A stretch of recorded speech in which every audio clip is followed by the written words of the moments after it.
garçon des rues, a offert un trajet à un vieil homme millionnaire sur son vieux vélo jusqu'à l'entreprise de ce dernier, sans imaginer qu'en arrivant sur place, il tomberait sur une photo contenant un détail choquant qui changerait sa vie pour toujours.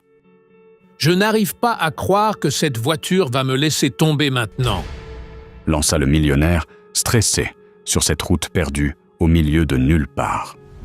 Sébastien avait toujours été un homme d'habitude. Des itinéraires méticuleusement tracés, des horaires suivis avec une précision chirurgicale. Mais ce matin-là, tout semblait conspirer contre lui.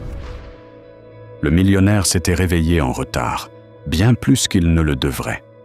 Et pour aggraver les choses, en prenant son téléphone, il remarqua que la batterie était complètement déchargée. Il grommela entre ses dents, irrité par sa propre inattention, mais il n'y avait pas de temps à perdre. Il devait être à l'entreprise plus tôt que d'habitude. Une réunion avec un groupe d'investisseurs étrangers était prévue pour 9 heures du matin, un partenariat qui pourrait encore faire grandir le nom de sa joaillerie déjà bien établie. Sans réfléchir 2 fois, il attrapa les clés de la voiture, enfila sa veste et décida de prendre un raccourci par une route qu'il évitait habituellement. C'était une voie plus étroite, presque déserte, longeant une communauté connue pour ses contrastes avec les quartiers huppés que Sébastien fréquentait. Ce n'était pas vraiment dangereux, mais beaucoup préféraient ne pas passer par là. Lui, cependant, n'avait jamais été du genre à juger. Il savait que là aussi vivaient des gens honnêtes, travailleurs, aussi dignes que n'importe qui dans son cercle social. Cela restait tout de même un trajet inhabituel pour quelqu'un comme lui. Le ciel était couvert et l'air du matin portait une légère humidité. Sébastien gardait les yeux fixés sur la route, les doigts tambourinant avec impatience sur le volant. L'horloge du tableau de bord affichait 8h12. « Il me reste encore du temps, » murmura-t-il pour lui-même, accélérant un peu plus. Mais, comme si l'univers voulait tester sa patience ce jour-là, un léger étouffement du moteur attira son attention. Un bruit étrange, un soubresaut. Puis, la voiture perdit de la puissance. Sébastien plissa les yeux, confus. Il tenta d'accélérer, mais le véhicule tout sauta encore une fois et, finalement, s'immobilisa complètement sur le bas-côté. « Non, pas maintenant, s'il te plaît !» s'exclama-t-il, sentant déjà son sang bouillir d'irritation. Il tourna la clé à nouveau, insistant, mais rien. La voiture était morte. Il se laissa tomber contre le siège, frustré. Il porta une main à son front, comme s'il tentait de se réveiller d'un cauchemar. Il inspire profondément. « Ce n'est pas possible. Pas aujourd'hui, » dit-il à haute voix, en regardant autour de lui. L'endroit était désert. Aucune voiture ne passait, pas une âme. Et comme pour compléter son malheur, il se souvint de son téléphone.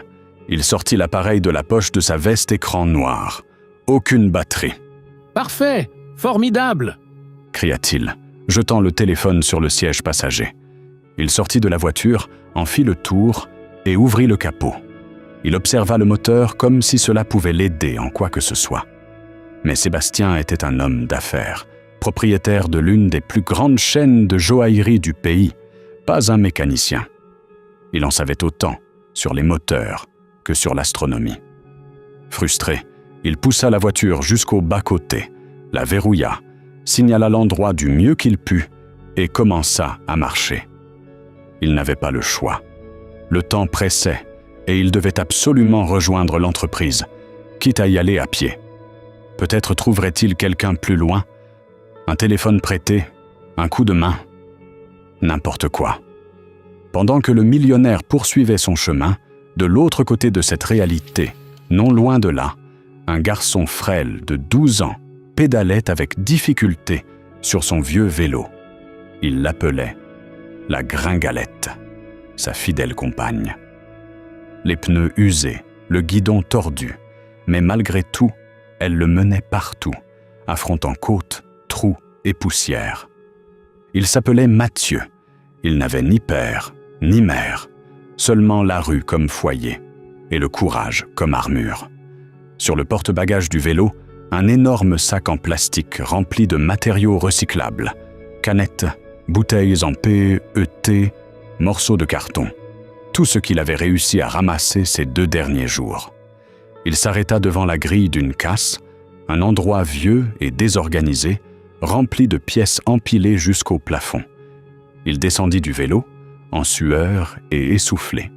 Il saisit le sac, le traînant avec difficulté jusqu'au comptoir rouillé du lieu. À l'intérieur, un homme ventru, à la barbe mal taillée et au regard froid, examinait les matériaux sans intérêt. Il connaissait déjà Mathieu.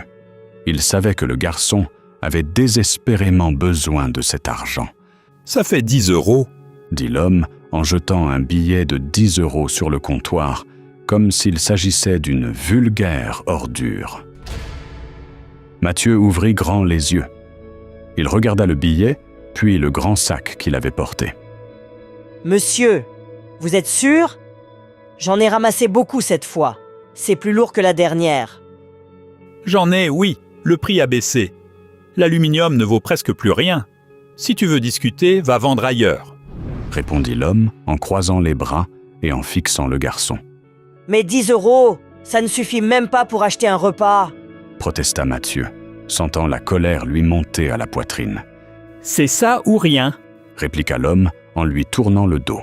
« Je te paie même déjà trop. » Mathieu baissa la tête. Il voulait tout reprendre et partir. Il savait qu'il était en train d'être trompé. Il savait que cet homme profitait du fait qu'il n'était qu'un gamin des rues. Mais alors, son estomac grondait de faim. L'autre casse qu'il connaissait se trouvait de l'autre côté de la ville. Il n'aurait pas la force de pédaler jusque-là avec le sac sur le dos. Sans alternative, il prit les 10 € avec ses doigts sales, les serrant dans sa paume. Il s'éloigna en poussant son vélo, murmurant tout bas « La prochaine fois, j'irai chez l'autre, même si je dois pousser la gringalette jusqu'au bout du monde. » Mais pour l'instant, il devait manger. Après s'être fait pratiquement rouler à la casse, Mathieu remonta sur son vieux vélo. La gringalette grinçait à chaque coup de pédale, mais il ne s'en plaignait pas. Ce vélo était tout ce qu'il avait. Plus qu'un moyen de transport, c'était presque une compagne de vie. Il pédala quelques minutes jusqu'à une petite boulangerie au coin de la rue, où il avait l'habitude d'acheter quelque chose lorsqu'il gagnait quelques pièces. Avec les 10 € froissés dans la main, il entra et demanda un sandwich au jambon et un petit jus. La vendeuse ne lui accorda presque pas un regard, mais prépara la commande à la hâte. Mathieu s'assit sur le trottoir de la boulangerie, ouvrit le papier qui enveloppait le sandwich et mangea avec toute la faim du monde. Chaque bouchée semblait une bénédiction. Cela faisait des heures qu'il n'avait rien dans l'estomac et, l'espace d'un instant, il ferma les yeux en savourant le goût simple et pourtant si précieux de ce pain. Dès qu'il eut terminé, il essuya ses mains sur son short usé, remonta sur la gringalette et repartit, prêt pour une nouvelle journée de lutte. Il était encore tôt, et il savait qu'il pouvait trouver quelques canettes de plus ou peut-être des bouteilles en plastique ou du carton que quelqu'un aurait jeté. N'importe quoi qui puisse lui rapporter, ne serait-ce que quelques centimes, valait l'effort. Il suivit une route plus déserte, un chemin de terre battu, traversant une partie de la communauté où il vivait et menant aussi au centre-ville. C'était une voie peu empruntée, surtout par les gens de l'extérieur. Le décor était simple, entouré d'arbres, de poteaux rouillés et de quelques maisons au loin. Ce fut dans ce tronçon que quelque chose d'inattendu attira son attention. Sur le côté de la route, arrêtée sur le bas-côté, il y avait une voiture, mais pas n'importe laquelle. C'était un véhicule de luxe, brillant même au milieu de la poussière, avec des jantes chromées et un design moderne, une véritable voiture de rêve. De celle que le garçon voyait seulement à la télévision ou dans les vitrines des quartiers riches. Il freina son vélo dans un grincement. Il fronça les sourcils. Regard autour de lui. Rien. Aucun signe de mouvement. Personne à proximité. La voiture était là, seule, comme abandonnée. Il descendit du vélo et s'approcha prudemment, intrigué. Il posa la main sur la vitre teintée du véhicule, essayant d'entrevoir l'intérieur. Rien. La voiture était vide. Il regarda à nouveau autour de lui, puis vers l'asphalte. Aucun signe de personne. « Bizarre. » murmura-t-il en se grattant la tête, méfiant. Pendant un instant, il pensa partir. Et c'est ce qu'il tenta de faire. Il monta sur la gringalette et pédala, décidé à poursuivre son chemin. Mais c'est alors qu'il le vit. Un peu plus loin, marchant dans sa direction, venait un homme. Il portait une tenue sociale élégante, chemise blanche, pantalon bien ajusté, chaussures coûteuses. Ses cheveux gris étaient coiffés en arrière. Même de loin, on pouvait deviner qu'il était pressé, vérifiant constamment sa montre. Mathieu n'eut pas besoin de réfléchir longtemps. Il comprit rapidement. Cette voiture ne peut être qu'à lui. Il arrêta son vélo près de l'homme, qui sursauta légèrement face à son approche soudaine. Mais en voyant qu'il ne s'agissait que d'un garçon, il relâcha les épaules. « Monsieur, cette super voiture, c'est la vôtre ?» demanda Mathieu en désignant du menton l'endroit d'où il venait. « Oui. » répondit Sébastien, encore un peu essoufflé. « Malheureusement, elle est tombée en panne en plein milieu du trajet. Et justement aujourd'hui. » Mathieu sourit, curieux. « Vous allez travailler ?»« C'est ça. » dit Sébastien. « J'ai une réunion très importante et je n'ai plus du tout de batterie sur mon portable. Une catastrophe. En parlant de téléphone, garçon, tu en aurais un à me prêter pour que je puisse passer un coup de fil rapide ?» demanda Sébastien, se rendant aussitôt compte de la bêtise de sa question. Il était évident que ce garçon si pauvre n'avait pas de téléphone. On voyait par son corps maigre qu'il avait du mal à se nourrir. « Ah !» murmura le garçon, en baissant les yeux. « J'ai pas de portable ? Non, monsieur. La seule chose que j'ai, c'est mon vélo. » dit-il en tapotant doucement le guidon de la bicyclette. Sébastien regarda le vélo, puis le garçon, surpris par la façon presque orgueilleuse avec laquelle il le présentait. « Mais merci quand même !» dit l'homme d'affaires, tentant de rester cordial. « Je vais continuer à marcher. Peut-être que je trouverai de l'aide en chemin. » Il fit quelques pas, mais Mathieu commença à le suivre lentement, pédalant à son côté. Après un instant de silence, il demanda « Votre travail, c'est où ?» « Au centre-ville. Je dois être là-bas avant 9 heures. » répondit Sébastien, un peu las. Le garçon leva les yeux vers le ciel, déjà bien clair, et commenta naturellement « Ah, en marchant, vous arriverez pas là-bas avant 9 heures, non ?» Sébastien soupira. Il regarda de nouveau sa montre. « Je sais. » dit-il avec un ton de désespoir contenu. Ce fut alors qu'en regardant la gringalette, une idée folle germa dans l'esprit de Mathieu. Quelque chose qui, pour beaucoup, serait impensable. Mais pour lui, habitué à vivre d'improvisation et de courage, cela paraissait presque logique. « Si vous voulez, » dit-il, hésitant.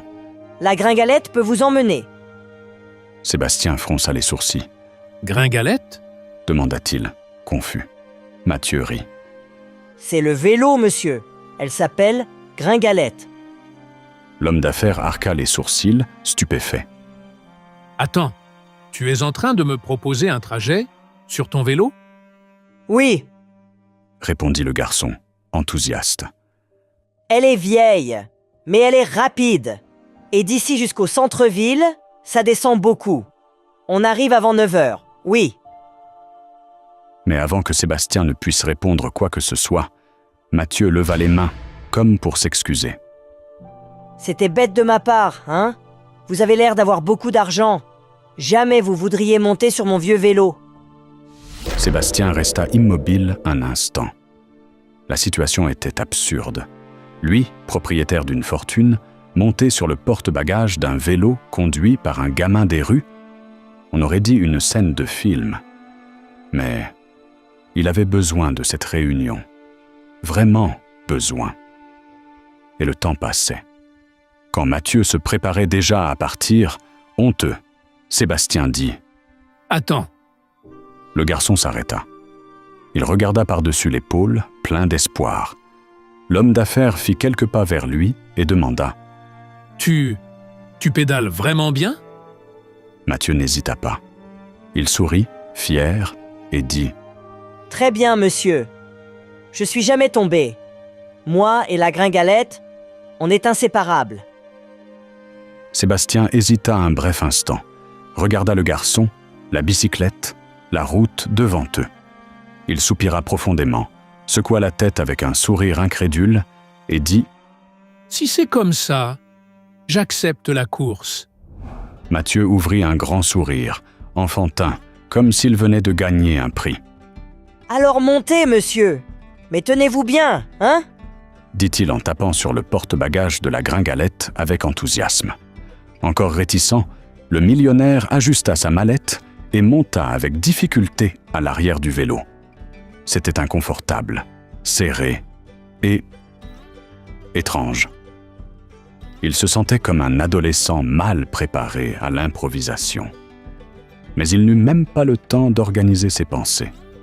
Avant même qu'il puisse ajuster sa posture, Mathieu donna la première poussée avec force.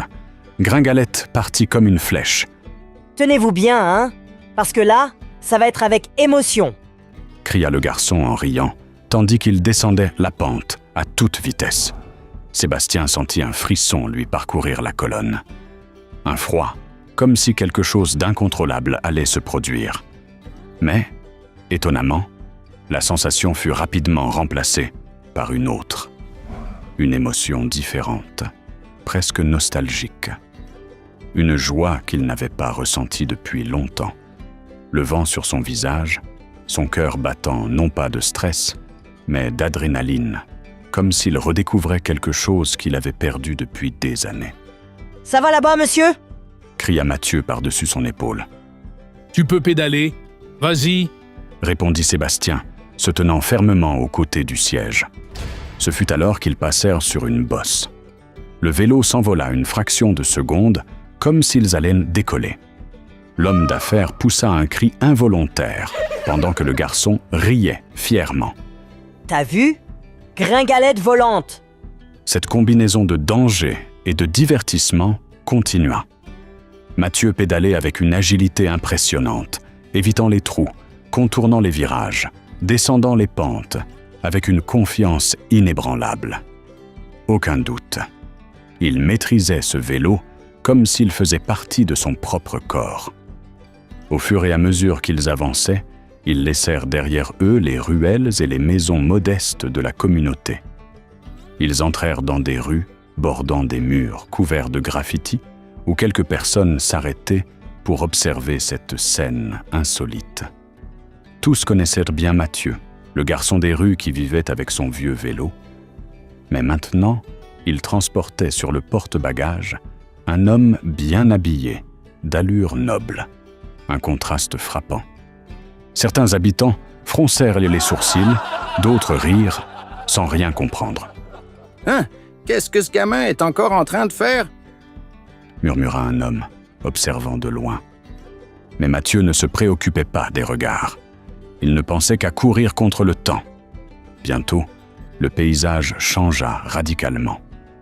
Les petits immeubles laissèrent pour place à de grands bâtiments modernes. Les murs décrépits se transformèrent en vitrines brillantes, et les visages simples du quartier furent remplacés par des personnes en costume, portant des vêtements coûteux, pressés. Des voitures de luxe circulaient sur les avenues. C'était le cœur de la ville. Et au milieu de tout ce décor luxueux, ils étaient là. Un garçon chaussé de tongs rafistolés, vêtu d'un t-shirt trop large, pédalant comme s'il n'y avait pas de lendemain. Et un millionnaire en costume italien, essayant de garder l'équilibre tant bien que mal à l'arrière du vélo. Ils s'arrêtèrent à un feu rouge. Mathieu respirait fort, mais il était animé. Il regarda Sébastien, qui réajustait son veston froissé. « Monsieur, si vous voulez descendre ici, ça va. Le centre-ville est juste à côté. Vous trouverez un taxi facilement pour votre entreprise. » Sébastien regarda autour de lui. Tout le monde les observait. Des regards de jugement, de surprise, parfois même de moquerie. Mais il y avait en lui quelque chose de plus fort que tout cela. Un sentiment étrange. Ce n'était pas seulement de la gratitude, c'était plus profond, une connexion qu'il ne savait pas expliquer. Non, continue. Je veux que tu m'emmènes jusqu'au bout. Et je vais te récompenser pour ça, garçon. Surpris, Mathieu cligna des yeux plusieurs fois. Quand le feu passa au vert et qu'il recommença à pédaler, il répondit avec fermeté. « Je fais pas ça pour une récompense, non. Ma mère m'a toujours appris qu'on doit aider les autres. Où qu'elle soit maintenant, j'espère qu'elle est fière de moi. » Sébastien sentit son cœur se serrer en entendant ces mots. Il inspira profondément. La voix du garçon, si sincère, le toucha d'une manière inattendue. « Elle est très fière de toi. J'en suis certain, » dit-il d'une voix émue. « Mais malgré tout, je veux te donner quelque chose. Si c'était un taxi, je paierais la course. Et toi, tu as fait bien plus que ça. » Mathieu sourit, mais timidement. Il n'était pas du genre à demander quoi que ce soit. Mais à cet instant, la faim parlait plus fort. « Écoute, si le monsieur pouvait juste payer mon déjeuner, ce serait déjà beaucoup. Un petit plat simple de riz et de haricots, ça serait parfait. » Quelques coups de pédale plus tard, Sébastien regarda sa montre. 8h55. Il restait 5 minutes avant sa réunion. Et voilà qu'ils étaient devant l'imposant immeuble où se trouvait son entreprise de joaillerie. Il était arrivé à temps, grâce à ce garçon. Il descendit du vélo et réajusta son veston. Il sourit, reconnaissant. « Tu es mon invité aujourd'hui. On va déjeuner ensemble. Je suis juste pressé maintenant, à cause de la réunion. Mais dès qu'elle sera terminée, c'est moi qui t'emmènerai dans un restaurant, un de ceux vraiment bons. » Mathieu ouvrit grand les yeux, surpris. « Mais monsieur, c'est pas nécessaire. N'importe quel repas simple suffit. » « J'y tiens, » dit le millionnaire, ferme mais gentil. « Tu as sauvé ma journée. Maintenant, je veux faire la même chose pour toi. » L'homme d'affaires tendit la main et les deux se serrèrent la main, scellant l'accord comme deux vieux amis. Ensuite, Sébastien désigna l'entrée. « Tu peux attendre à l'intérieur. Assieds-toi dans la boutique. Sois tranquille. Je ne vais pas être long. » Mathieu acquiesça. « D'accord, monsieur. Je vais juste attacher la gringalette au poteau pour que personne ne prenne ma petite. » Pendant que Sébastien entrait précipitamment dans le bâtiment, Mathieu s'accroupit avec précaution et attacha le vélo avec un morceau de corde qu'il transportait toujours. Il vérifia 2 fois que tout était bien serré. Ce vélo était sa vie, son bien le plus précieux. Une fois sûr que la gringalette était en sécurité, il se redressa, essuya ses mains sur son pantalon et regarda l'entrée de la boutique avec un immense sourire. C'était un jour spécial. Pour la première fois depuis longtemps, il savait qu'il ne mourrait pas de faim. Il entra dans l'établissement, la poitrine gonflée, comme s'il portait un trophée invisible.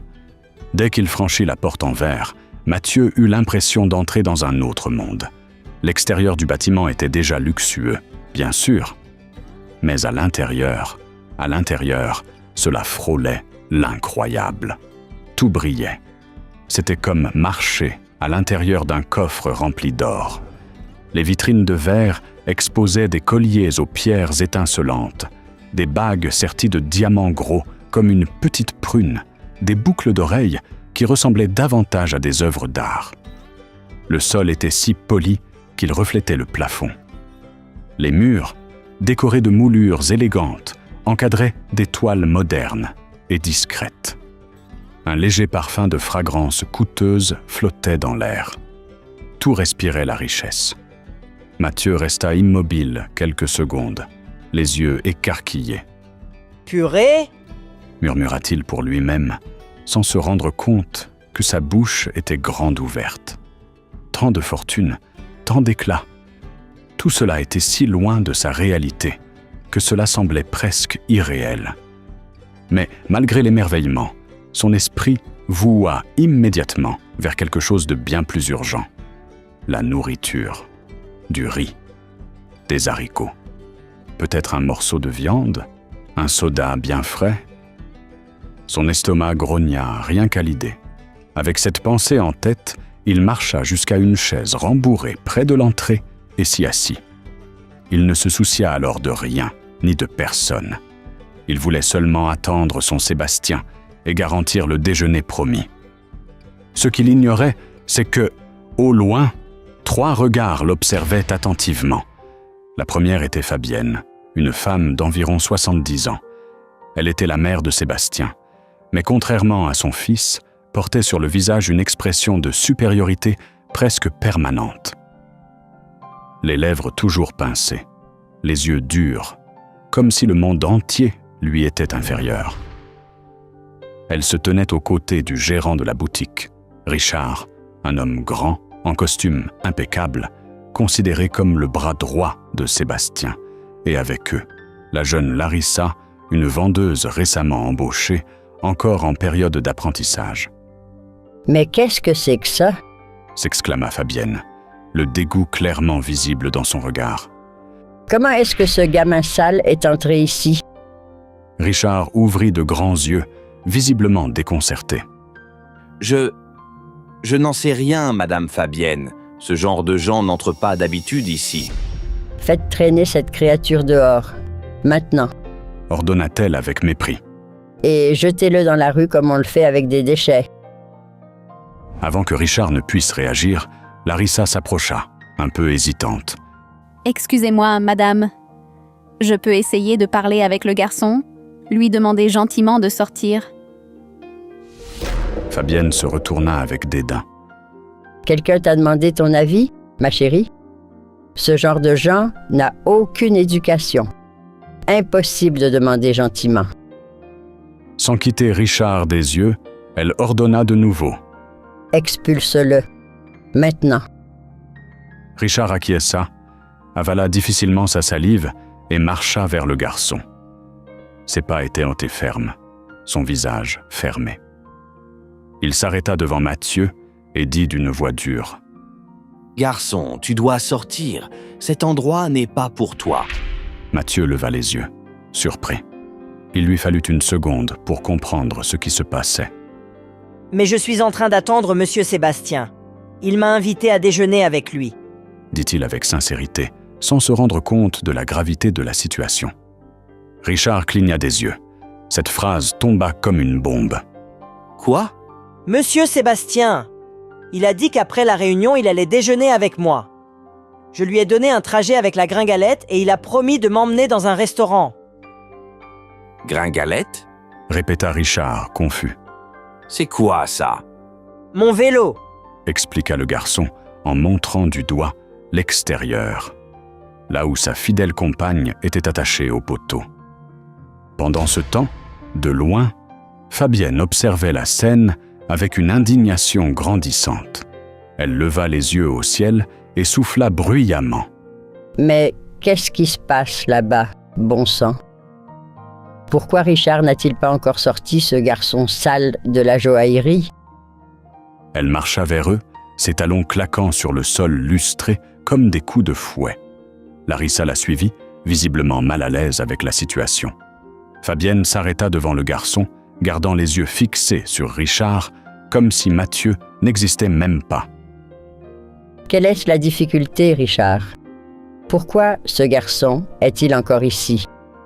Je t'ai dit de le sortir. » Richard tente d'expliquer. « Madame, il a dit que Monsieur Sébastien. » « Je ne veux pas entendre d'excuses, » interrompit Fabienne en criant. « Je me fiche de ce que ce gamin a dit. Je veux savoir pourquoi tu n'as pas suivi l'ordre et pourquoi il n'est pas déjà dehors. » Mathieu tenta de se défendre. « Mais madame, je vous jure, votre Monsieur Sébastien ?» « Tais-toi. lança Fabienne, sans même le regarder. Personne ici ne te parle. Le garçon avala difficilement, la gorge serrée. Il sentit son visage brûler. Il ne savait pas si c'était de la honte ou de la colère. Mais il savait qu'il ne pouvait rien faire. Il n'était qu'un garçon des rues. Il n'avait aucune voix là-dedans. Richard, sous pression, fit ce qu'on lui avait ordonné. Il attrapa fermement le bras du garçon. « Allez, garçon, tu dois sortir. » Mathieu tenta de se libérer. « Non, non, je suis sérieux. Il va revenir. On a un déjeuner marqué.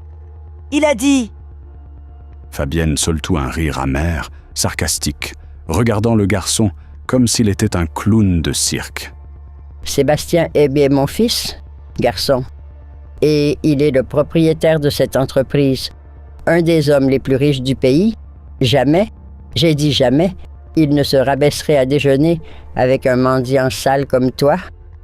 Maintenant, dégage. » Larissa, qui observait jusqu'alors en silence, ne parvint plus à se contenir. « Pardon, madame, » dit-elle, en se plaçant entre Fabienne et le garçon. « mais ce n'est pas comme ça qu'on traite une personne. C'est juste un enfant. On peut lui parler, écouter ce qu'il a à dire. Il n'y a pas besoin de tout ça. » Fabienne se retourna furieusement, les yeux écarquillés. « Tu parles seulement quand on te le demande. Compris? Je sais très bien comment traiter ce genre de gens, ce genre de niveau.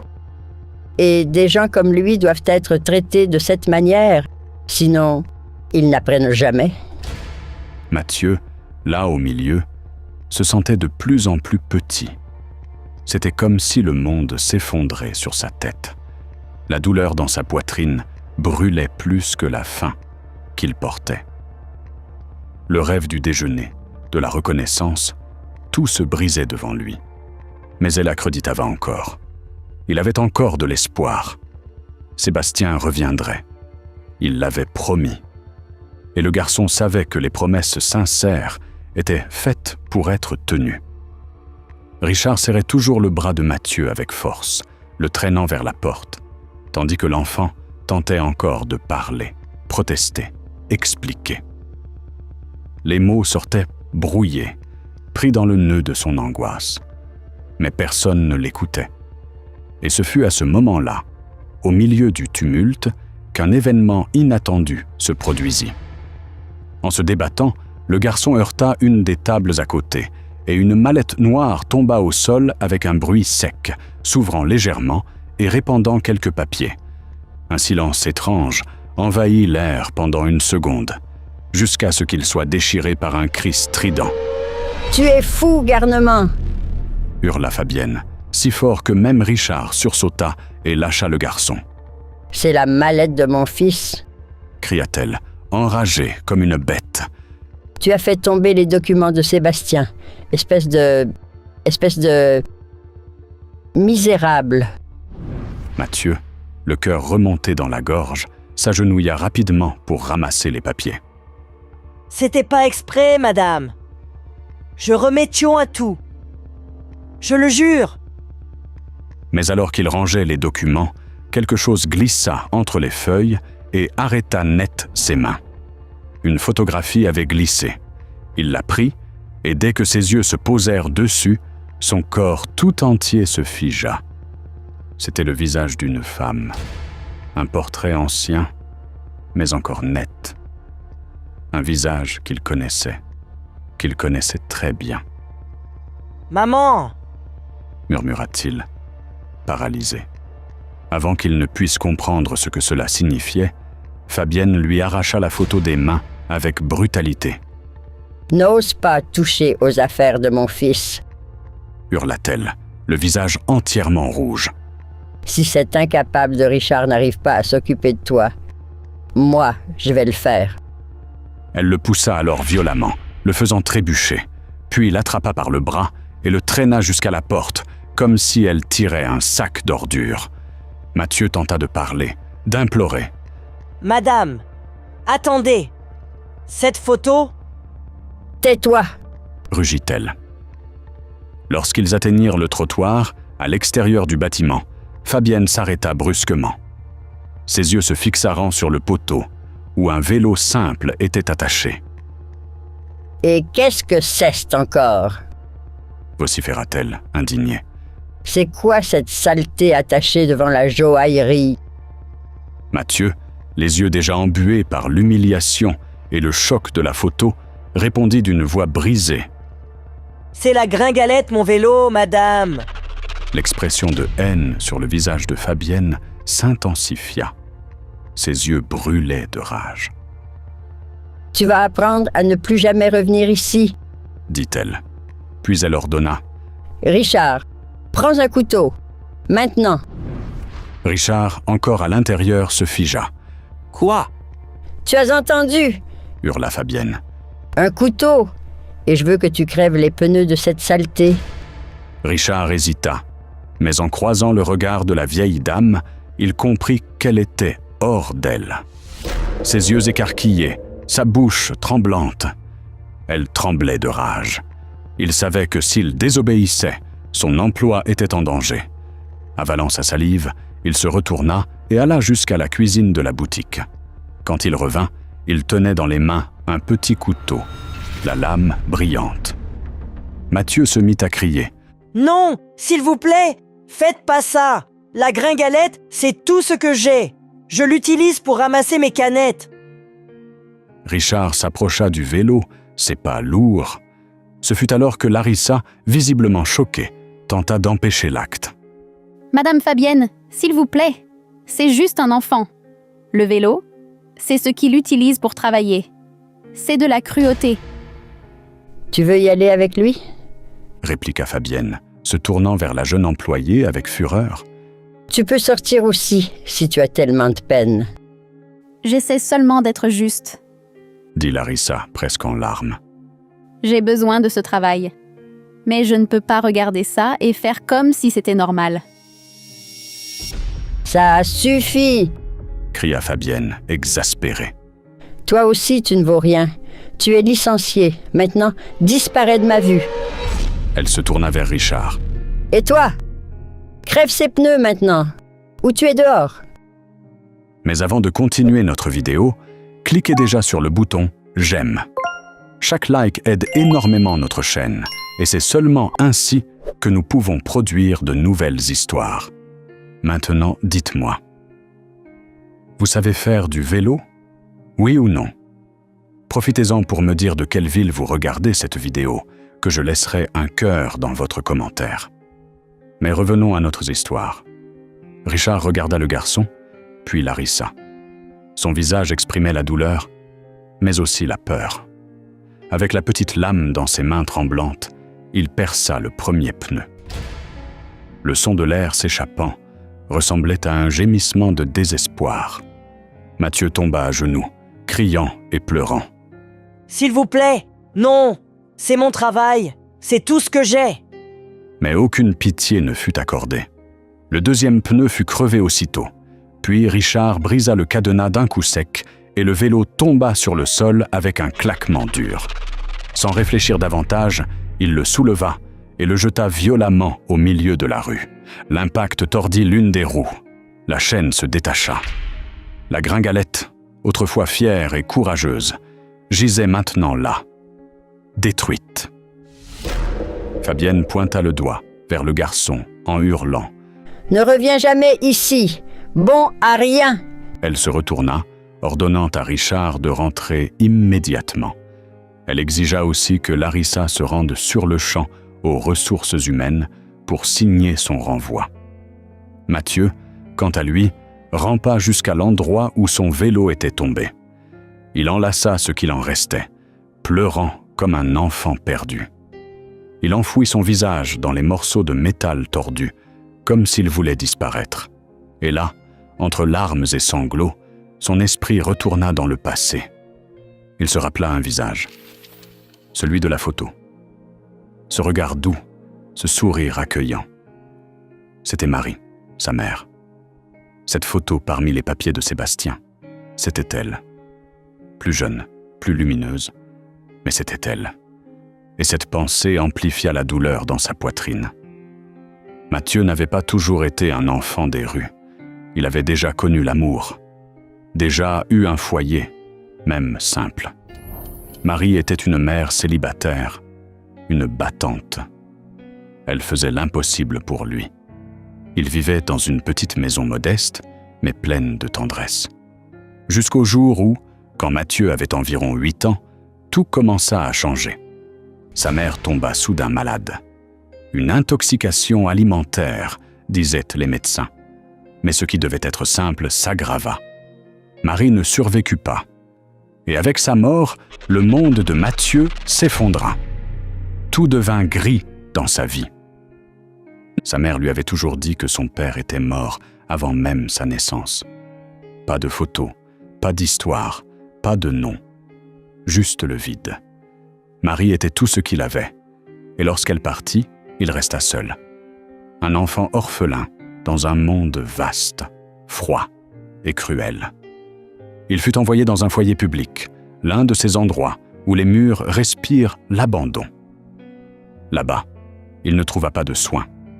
Parce qu'il était petit, maigre, différent, il devint la cible parfaite.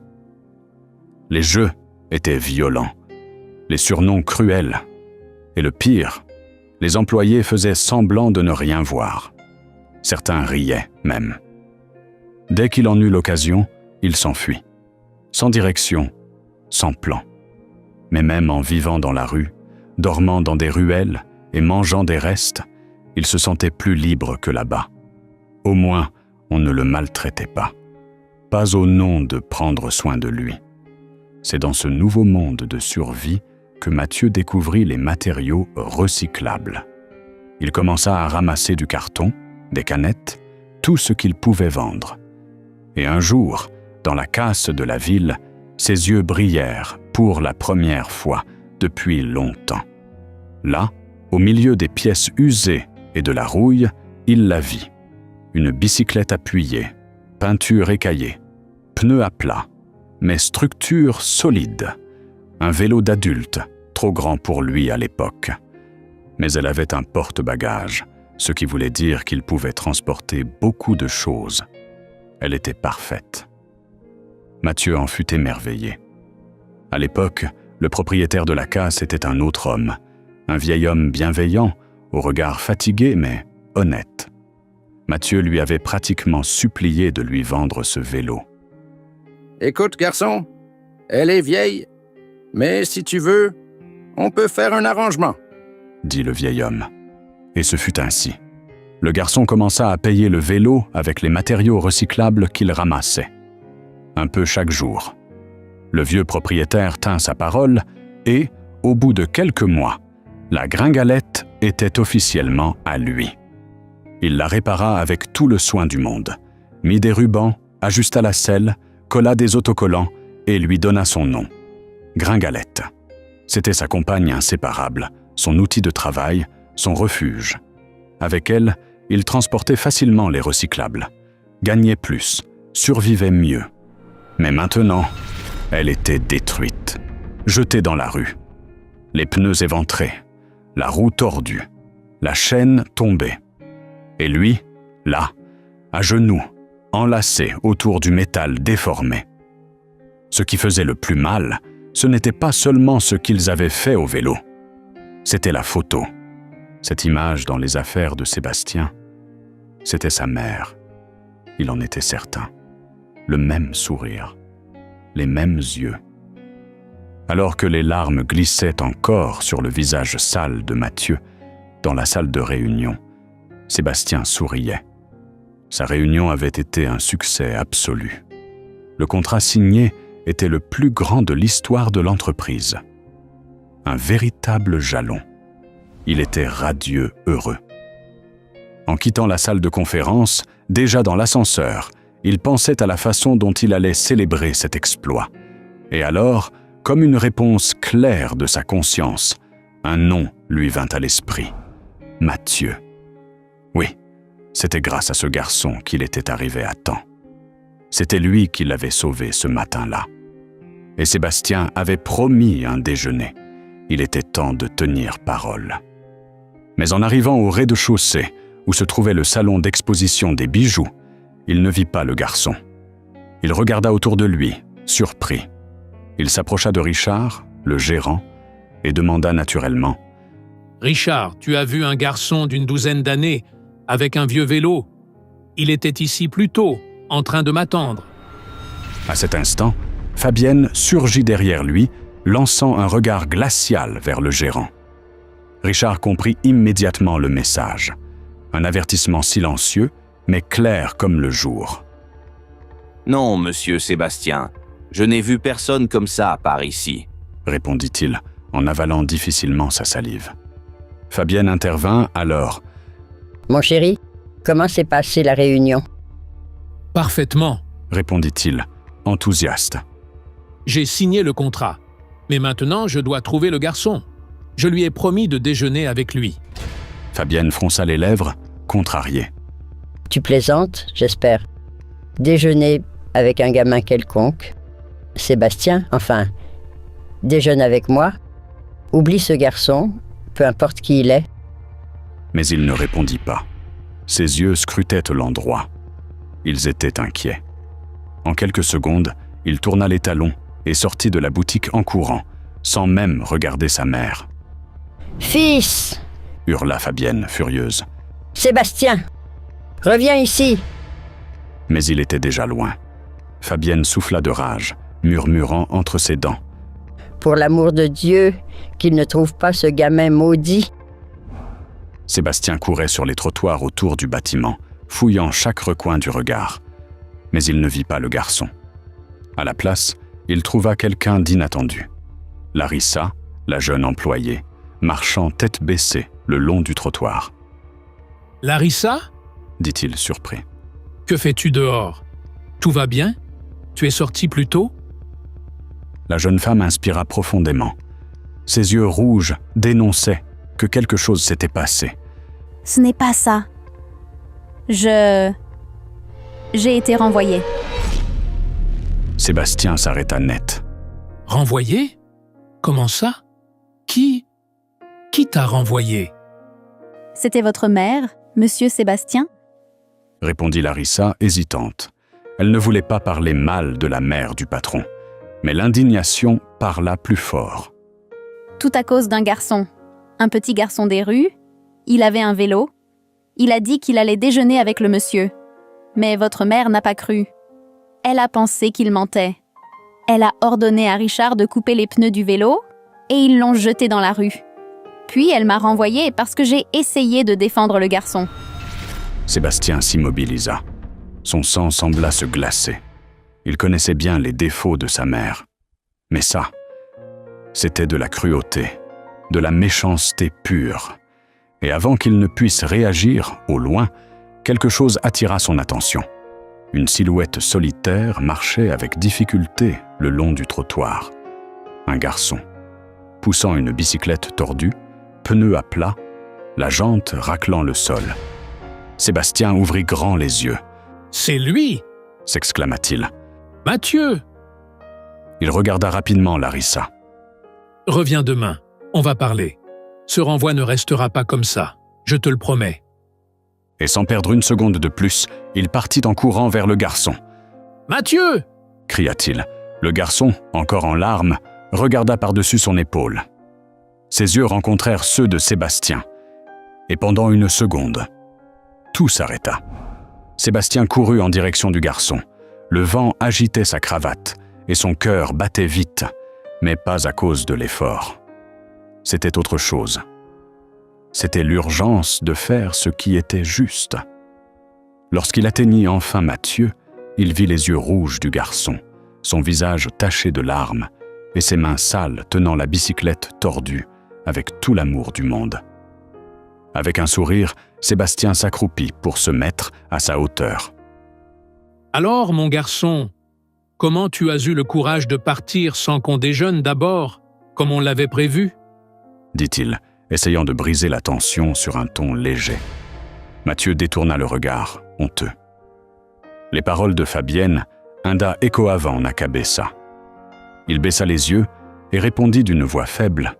« Je crois que c'est mieux, Pa. Votre mère a été très claire. Je suis pas le bienvenu. Ka. » Sébastien devint alors sérieux. Il posa une main sur l'épaule du garçon et parla fermement, les yeux dans les siens. « Je sais déjà ce qu'on t'a fait. Et je peux te garantir, ça ne restera pas comme ça. Il y aura des conséquences. Mais, avant tout, une promesse est une promesse. On a un déjeuner prévu.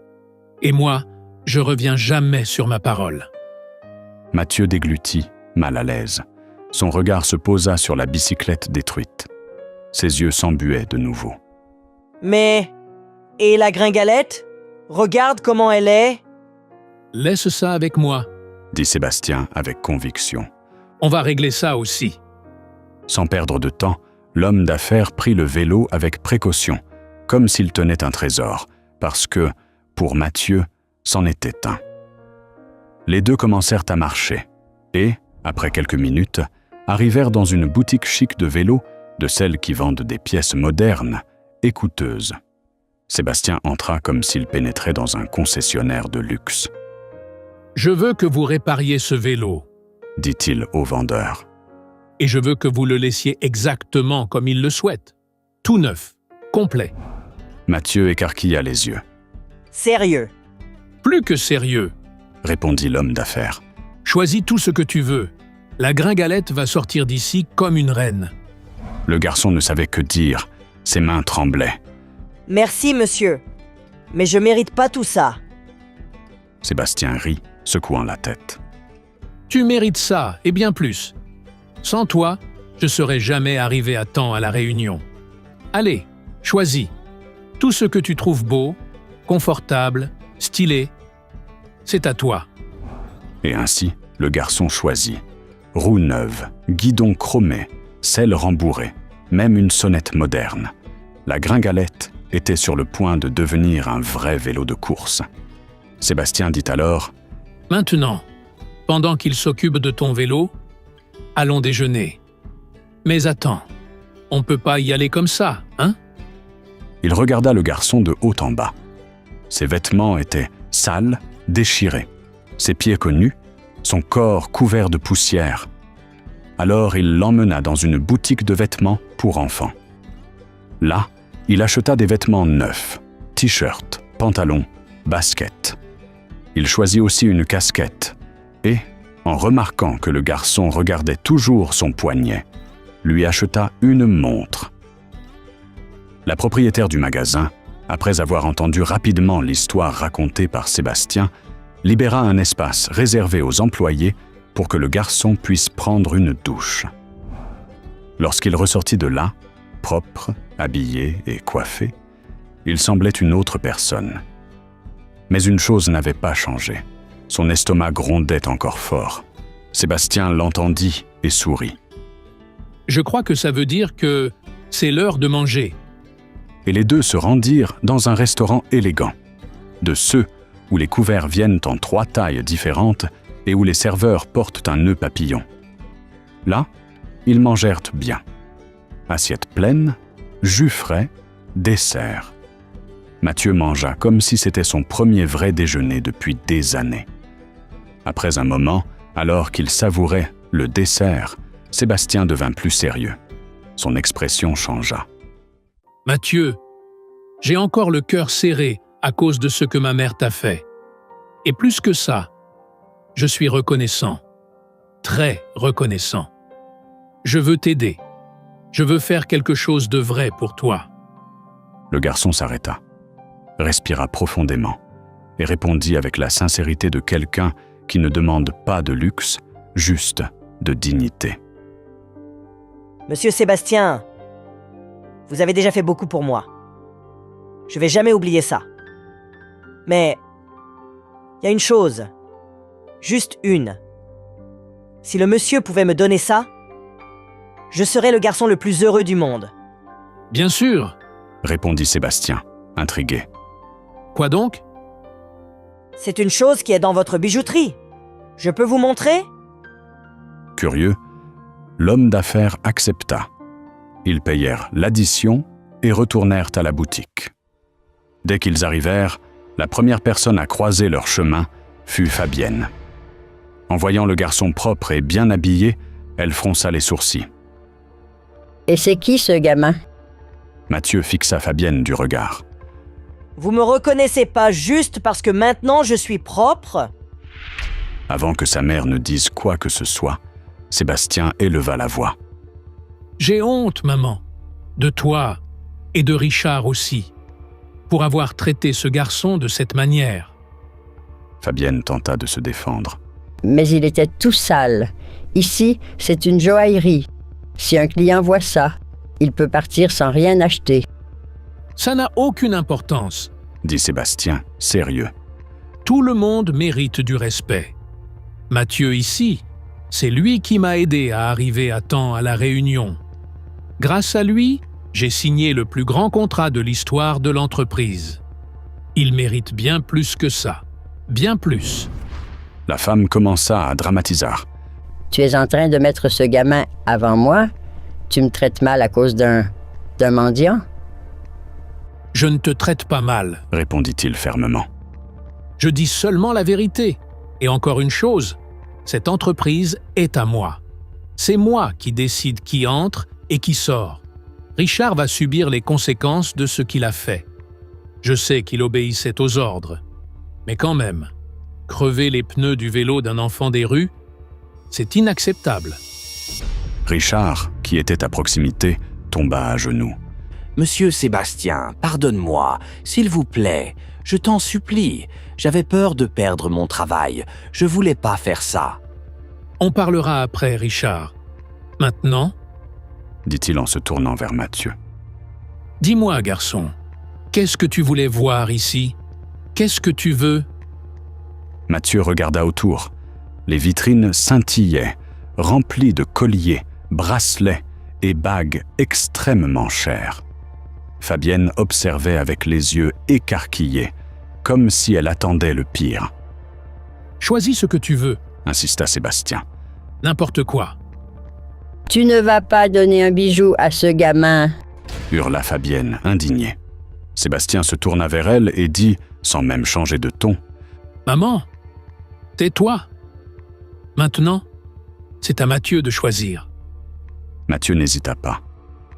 Au milieu de cette boutique luxueuse, entourée de bijoux et de pierres précieuses, il ne pointa aucun collier en diamant, aucun anneau brillant, aucune pièce étincelante. Ses yeux se dirigèrent vers un objet simple, une mallette noire posée sur l'une des tables. Sébastien fronça les sourcils, surpris. « La mallette ?» demanda-t-il. « C'est ça que tu veux ?» Mathieu secoua la tête. « Non, je veux pas la mallette. Je veux juste une chose qui est dedans. Une photo. Et mon... » L'homme d'affaires parut encore plus confus, mais le laissa faire. Mathieu s'avança jusqu'à la table, ouvrit soigneusement la mallette et en sortit l'image qu'il avait tant touchée auparavant. Cette même photo. Le portrait d'une femme souriante, jeune, au regard doux et inoubliable.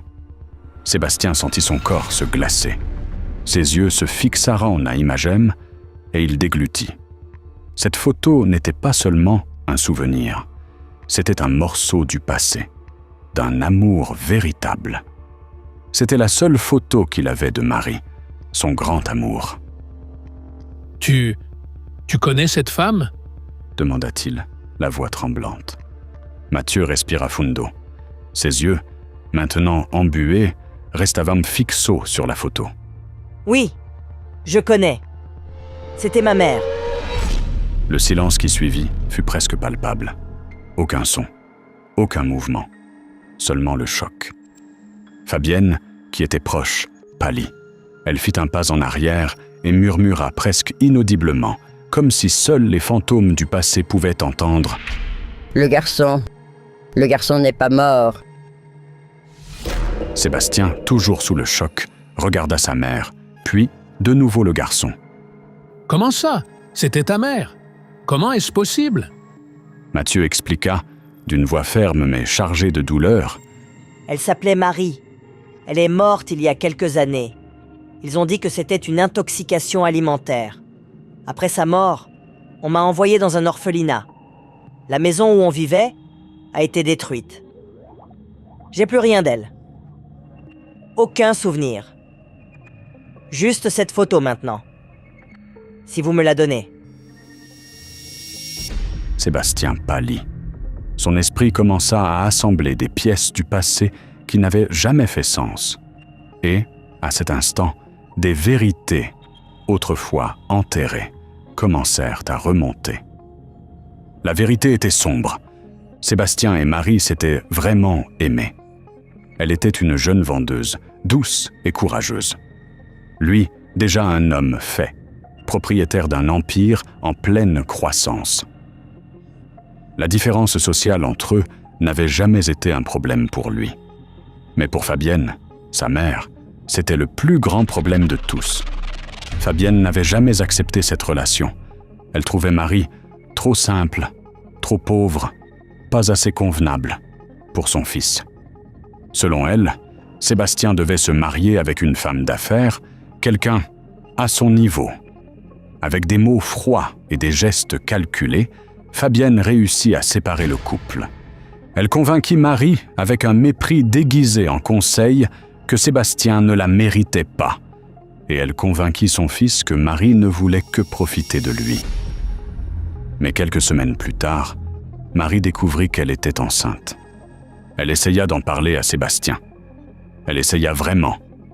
Mais Fabienne l'a pris en premier. Et, déterminée à empêcher toute réconciliation, elle monta un plan cruel. Elle paya une femme pour saouler Sébastien et prétendre avoir passé la nuit avec lui. Envoya à Marie de faux messages, écrits comme si c'était des amantes. Créa un scénario entier de trahison. Et le jour où Marie allait annoncer la grossesse, elle trouva Sébastien avec une autre femme, une mise en scène complète. Elle partit dévastée, croyant que l'homme qu'elle aimait était un salaud. Elle décida alors d'élever l'enfant seule, de ne jamais rien dire, de tout assumer. Sébastien, de son côté, passa des années à essayer de retrouver Marie. Mais chaque fois qu'il approchait de la vérité, sa mère trouvait une manière d'interférer, de détourner, de cacher. Le temps passa. Quand Mathieu avait environ 8 ans, Marie, épuisée de voir son fils grandir dans la pauvreté, trouva enfin le courage. Elle décida de chercher Sébastien, de lui dire la vérité, de lui présenter l'enfant. Mais elle commit une erreur fatale. Elle chercha Fabienne en premier. La femme fit semblant d'être repentante. Elle dit qu'elle s'était trompée, qu'elle voyait maintenant que Marie et Sébastien formaient le couple parfait, qu'elle voulait aider à réunir cette famille. Marie, pleine d'espoir, ouvrit son cœur. Je ne suis pas ici pour une relation. Je veux juste qu'il ait un père, quelqu'un qui l'aide, rien de plus. Fabienne continua de sourire. Elle dit que Sébastien était en voyage, mais qu'elle allait le prévenir, qu'il serait heureux de connaître la vérité. Mais tout cela n'était qu'un mensonge. Le lendemain, elle envoya à la maison de Marie une boîte de chocolat empoisonné, accompagnée d'une fausse carte signée du nom de Sébastien, disant qu'il avait hâte de rencontrer son fils et qu'elle lui manquait. Marie y crut. Elle fit confiance, elle mangea les chocolats, elle seule, et elle mourut. Fabienne pensait que l'enfant aussi avait mangé, qu'ils étaient tous les deux morts. Mais non, Mathieu survécut, sans savoir, sans connaître le piège, sans connaître l'histoire. Et maintenant, de retour au présent, Sébastien se tenait devant le fils dont il n'avait jamais su l'existence, le fils qui avait grandi dans la rue, qui ramassait des canettes, qui roulait sur une vieille bicyclette, qui l'avait aidé sans rien demander en retour. Fabienne, nerveuse, tenta de reprendre le contrôle. Je t'avais prévenu, cette femme, elle ne valait rien.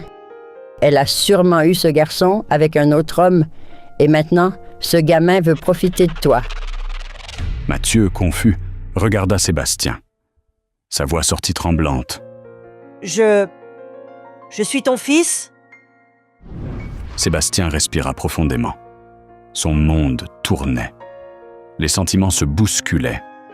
Il regarda le garçon, les yeux embués. Je ne sais pas. Répondit-il avec sincérité.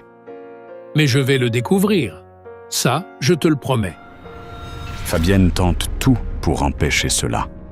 Elle essaya de manipuler, d'argumenter, de simuler des regrets. Elle affirma qu'il n'y avait pas besoin d'un test ADN, que ce garçon était un opportuniste, que Marie était une menteuse. Mais rien n'y fit. La vérité déjà en mouvement ne pouvait plus être arrêtée. Cependant, ce que Fabienne n'attendait pas, c'est que la vérité éclaterait avant même que le résultat du test ne sorte. Un matin, alors que Sébastien travaillait dans son bureau, la tranquillité de la joaillerie fut interrompue par des voitures de police qui se garèrent devant le bâtiment. Les policiers entrèrent d'un pas décidé, mandat en main, demandant Fabienne. Elle tenta de dissimuler sa nervosité, sourit maladroitement. Mais son monde s'écroula instantanément.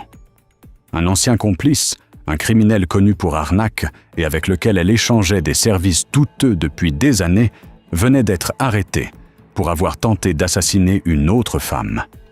Une dame qui, selon lui, avait volé le petit ami de Fabienne à l'époque. Lors de l'interrogatoire, l'homme confessou tudo. Il révéla que la mort de Marie n'avait pas été accidentelle. Il raconta en détail l'histoire des chocolats empoisonnés. Il affirma que c'était Fabienne qui avait donné l'ordre. L'ordre avait été clair: éliminer Marie et l'enfant, en plus de nombreux autres crimes commis par la vieille dame. Sébastien resta sous le choc. L'image qu'il avait de sa mère s'effondra devant ses yeux. Cette femme qu'il avait défendue toute sa vie était en réalité une criminelle froide, vindicative, et maintenant, une meurtrière avouée. Fabienne nia, tenta de garder son masque, mais cela ne servit à rien. Il n'y avait plus d'excuses, plus de refuge, plus de masque. Quelques jours plus tard, le test ADN fut prêt. Le résultat était indiscutable. Mathieu était le fils de Sébastien. La douleur fut brutale. Sébastien, désormais, commençait à comprendre tout ce qu'on lui avait volé. La chance de vivre aux côtés de Marie, de connaître son fils dès son enfance, d'aimer et d'être aimé sans les chaînes du mensonge. Il rendit visite à sa mère en prison, sans escorte, sans colère sur le visage, seulement de la tristesse. Fabienne pleurait, implorait. « Par pitié, trouve-moi un avocat. Je suis ta mère. » suppliait-elle, les mains tremblantes derrière les barreaux. « Tu vas avoir ce que tu mérites, » dit Sébastien, ferme. « Pour Marie, pour Mathieu, pour tout. » Puis il tourna le dos et la laissa derrière lui pour la dernière fois. De l'autre côté de la ville, Mathieu tenait la gringalette avec ses mains moites. Mais cette fois, avec des pneus neufs, une peinture brillante, des accessoires nouveaux. La bicyclette de son enfance avait été transformée. Et le garçon sourit comme quelqu'un qui pouvait enfin respirer en paix. Ce fut difficile pour les deux. Savoir que Marie était morte par les mains de Fabienne fut un choc insupportable pour Sébastien. Et pour Mathieu, porter le poids de savoir que sa propre grand-mère avait tenté de le tuer, c'était une douleur qu'aucun enfant ne devrait connaître. Mais avec le temps, les blessures commencèrent à cicatriser. Sébastien se consacra à son fils. Il l'enseigna, l'accueillit, l'aima. Les deux bâtirent une nouvelle histoire, une nouvelle vie, ensemble. Et chaque fois que le vent soufflait fort dans les rues de la ville, on pouvait voir le père et le fils pédaler côte à côte, comme s'ils poursuivaient le temps perdu. Pendant ce temps, Fabienne mourut en prison, seule, sans pardon. Commentez Bicyclette Gringalette pour que je sache que vous êtes arrivé jusqu'à la fin de cette histoire et pour que je puisse marquer votre commentaire avec un beau cœur. Et tout comme l'histoire de Mathieu et de sa bicyclette, j'en ai une autre encore plus émouvante à vous raconter. Il vous suffit de cliquer maintenant sur la vidéo qui apparaît à l'écran pour embarquer avec moi dans une nouvelle histoire pleine d'émotions. Je vous attends là-bas.